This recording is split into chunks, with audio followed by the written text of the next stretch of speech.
शेर के योनि में चला गया। आप कान से किसी के शब्द को सुनते हुए अगर मर जाए प्रीतिपूर्वक, तो जिसका शब्द सुन करके मरे हैं उसी के अनुकूल आपका जन्म होगा, उसी को देखते हुए आपका प्राण छूटेगा, उसी को सुनते हुए आपका प्राण छूटेगा। तो का देहावसान संवेद चित्ते यद्वेद विभावे तत्देव भवे जीवम इत्येव जन्म कारण। तो का जन्म का कारण यही होता है कि मृतक जिसका भी स्मरण करके अपना शरीर छोड़। तो भगवान शिवदेव कहते हैं कि इस जीवन का सबसे बड़ा लाभ क्या है? सबसे बड़ा लाभ क्या है? अंत नारायण स्मृति का जीवन भर आपने कितनों धर्म कर्म किए हैं, इससे इसकी परीक्षा अंतिम काल में होगा। आप कितना भजन किए हैं, कितना आप धर्म किए हैं, कितना स्मरण किए हैं, कितना सत्संग किए हैं, का अंत में प्राण त्यागते त्यागते अगर भगवान का स्वरूप आ जाए सामने, का ये काम जीवन भर होगा तब न। जब आप सोने लग जाए, रोज ऐसा सोते हुए लगे कि मैं गुरु महाराज के दर्शन करके सो रहा हूँ। मृत्यु तो महासोना है, महाविश्राम है। का रोज अभ्यास कीजिए, जब हम सोने लग जाए सोते सोते ऐसा हो मैं गुरु महाराज दर्शन दे रहा हूँ, मैं सो रहा हूँ। सोने में तो सुख है, लेकिन मृत्यु में सुख नहीं है। मृत्यु तो कराह करके प्राण लेगा। उस कराहते हुए समय में भी आप गुरु महाराज को नहीं छोड़ सके, तब आपकी परीक्षा होगी कि शरीर में कितना भी पीड़ा हो, आप मंत्र को नहीं त्याग पा रहे हैं, आप उस रूप को नहीं त्याग पा रहे हैं, और स्मरण करते करते प्राण त्याग का अंते नारायण स्मृति का अंत काल में परमात्मा की स्मृति हो जाए, का ये सबसे बड़ा आपकी जीवन की कमाई। गुरु नानक देव जी महाराज क्या कहते हैं? अगर ऐसा नहीं हो पाया, अंत काल में किसकी याद आ जाए? का अंत कली जो मंदिर सुमरे, का अंत समय आ गया, आपको घर की चिंता सता लिया कि मेरा इतना सुंदर मकान है, घर है, अब क्या होगा इसका? घर की याद में मर गए तो कहा वही मरने के बाद प्रेत योनि में चले, घर में घुसे रहेंगे दिन रात। तो अंत कली जो मंदिर सुन रहे, अंत काल में अगर घर याद आ गया, जीवन भर अगर घर के चक्कर में है तो कौन याद आएगा? अंत काल में गुरु महाराज याद आना सबके बस की बात नहीं है, बिना अभ्यास किए। किसी भी बहाने से गुरु महाराज का याद आता है। कहते एक बूढ़ी माता शरीर छोड़ रही और शरीर उसका छूट गया, और शरीर जब छूट गया तो पुनः कुछ देर के बाद वो जीवित हो गए। जीवित हो गए तब तो कहा हमको गुरु महाराज ने बचा लिया। कहा कैसे बचाया? कहा मैं गुरु महाराज जब थे तो उनको 5 रुपया का भी दान किए। दान किए थे, जब प्राण छूटने लगा यमराज को देखे तो मैं उसको यही कहता था बार बार, मैं गुरु महाराज को 5 रुपया दान किया तो हमको नहीं ले जा सकता, हमको गुरु महाराज ले जाए।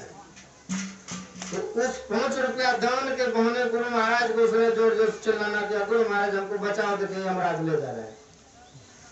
तो गुरु महाराज को याद किया कि मैंने गुरु महाराज को 5 रुपया दिया, तुम नहीं ले जा सकते हो हमको, गुरु महाराज ले जाएगा। इसी बहाने जो गुरु महाराज को याद किया, तो खींच के ले ही जा रहे थे।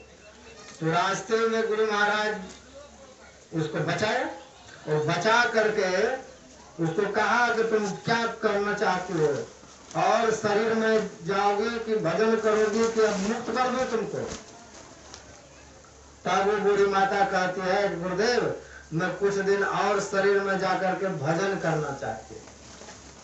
तो पुनः उसके प्राण को छोड़ा, तब शरीर में आया तो बूढ़ी माता स्वयं सुनाती थी दूसरे को, मुझको गुरु महाराज ने इस विधि से बचा लिया। तो इस विधि से जब बच गए हो तो खूब भजन करती थी। और भजन करके पुनः वो जान लिया एक बार कि यमराज कैसा होता है, देख लिया एक बार, और पुनः बच करके उसने खूब भजन किया। तो का अंत में गुरु महाराज की स्मृति आ जाना, अपने इष्ट को याद कर लेना का ये सबसे बड़ी आपकी पूंजी है। का ये रोज आपको अभ्यास करना पड़ेगा। रोज सोने लगे तो मुर्दासन में लेट करके गुरु महाराज का ध्यान करते करते सो जाइए। ऐसा अभ्यास कीजिए कि मैं मर रहा हूँ, शरीर छोड़ रहा हूँ, लेकिन गुरु महाराज को नहीं छोड़ रहा हूँ। शरीर छूट रहा है, जब सोते हैं तो तब भी शरीर छूटता है।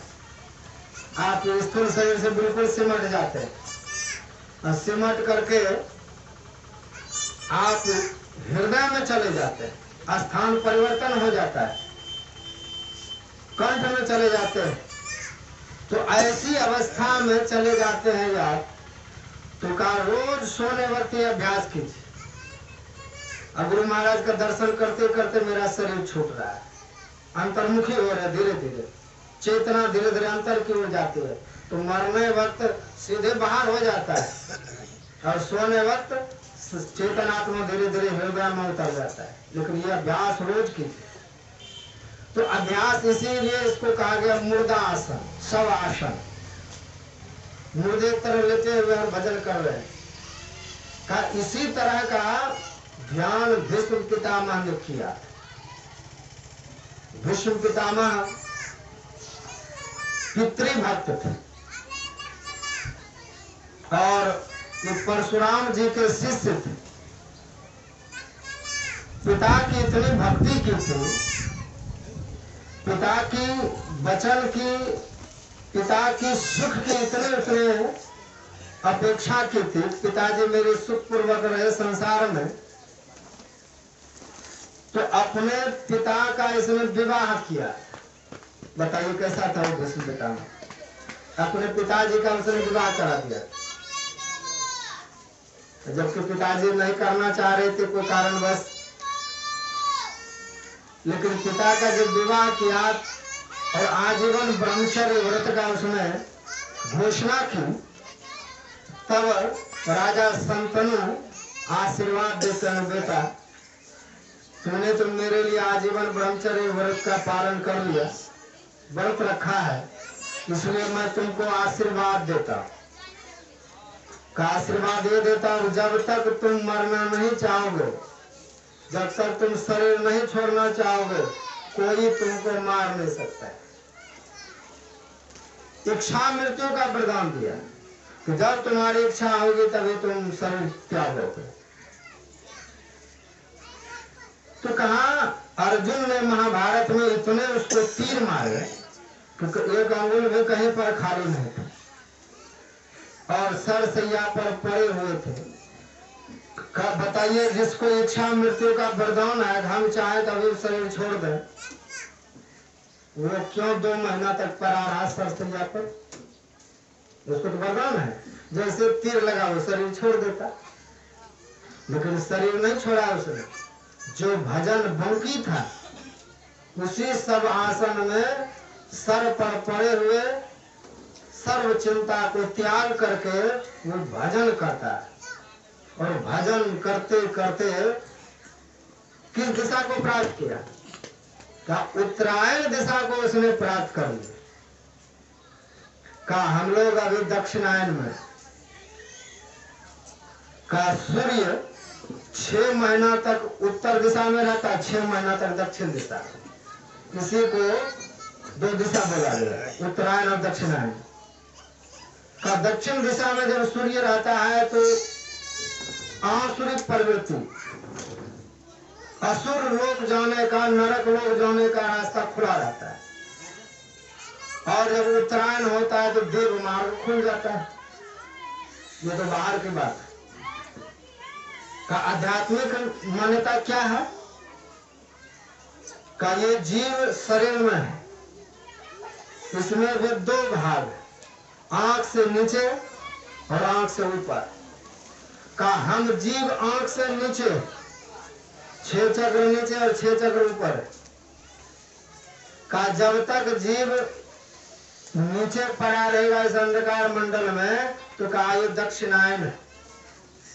और यही जीव साधन करते करते षड चक्रों का भेदन करते करते जब उत्तर की ओर बढ़ने लग जाता है, ध्यान करने लग जाते हैं, ध्यान में जब आपका मन लगने लगता है तो कहते हैं यही अब उत्तरायण हो गया, उत्तर की ओर जाने लग गया।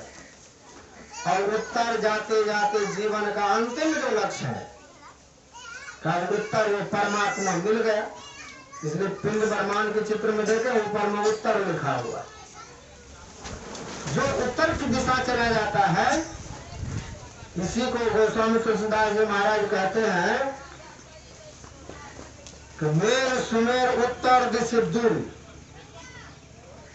कि मेरे सुमेर पर्वत के उत्तर दिशा में एक नील पर्वत, यही उत्तरायण को संकेत किया है कि उस उत्तर दिशा में जो उस पर्वत पे जाकर के ठहर जाता है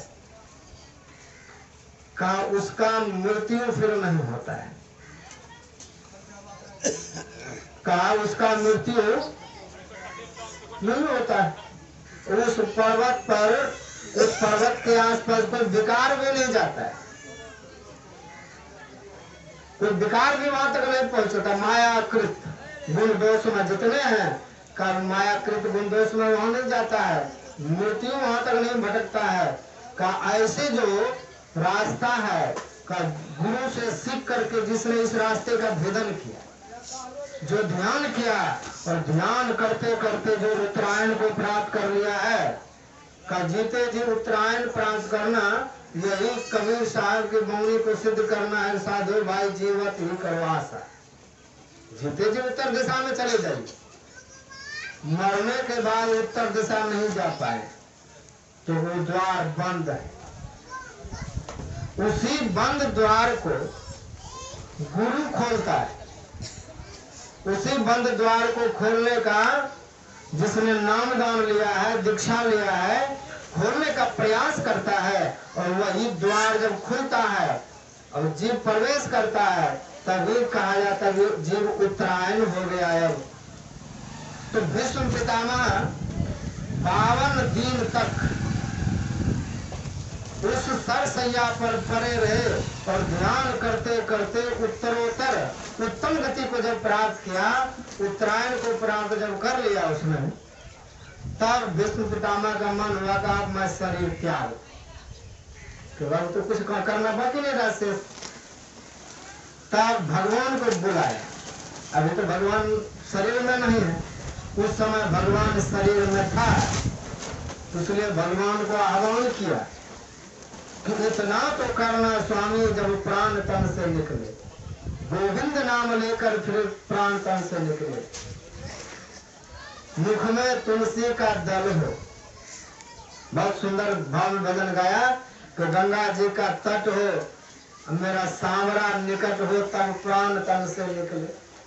तो भगवान को जब बुलाया है तो पांचों पांडवों के साथ भगवान कृष्ण वहां पहुंचे हैं, तो पांचों पांडव तो दुखी हैं अपने दादा को देखकर कि शरीर में एक भी खून नहीं, हड्डी पर सिर्फ चमड़ी लटका हुआ, बिल्कुल हाड़ की तरफ दिख रहा है।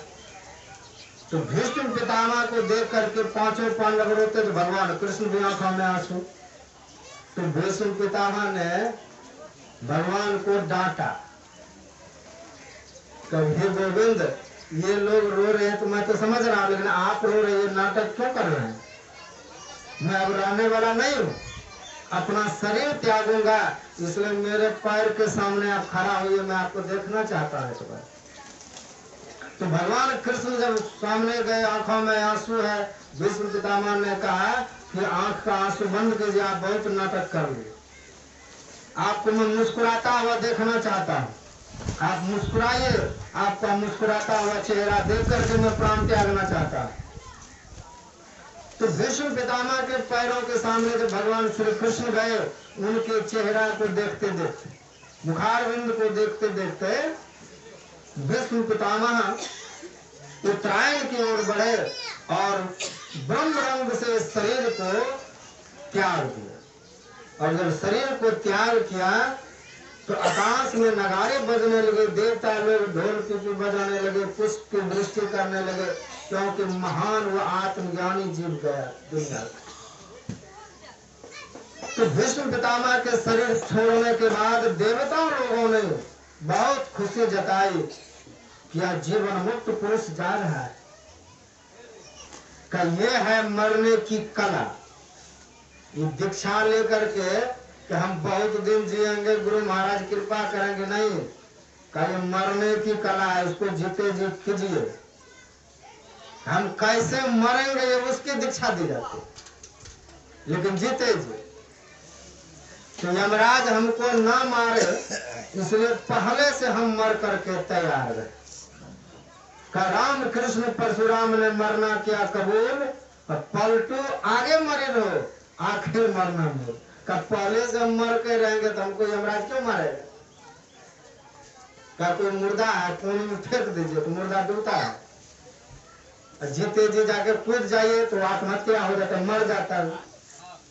तो जीवित मनुष्य डूब जाता है गंगा में, कोसी में, लेकिन मुर्दा नहीं डूबता है। तो मुर्दा हाथ पर चलाता नहीं, वो जैसे तैसे पड़ा रहता है।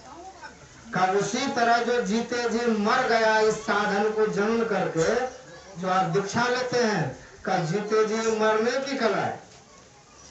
जीते जी आप इस कला में प्रवीण हो जाइए।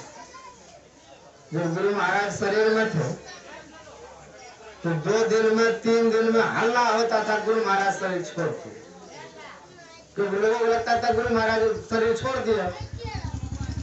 कहते एक बार जब पूज्य साईं स्वामी जी महाराज कुप्पा घाट के व्यवस्थापक थे,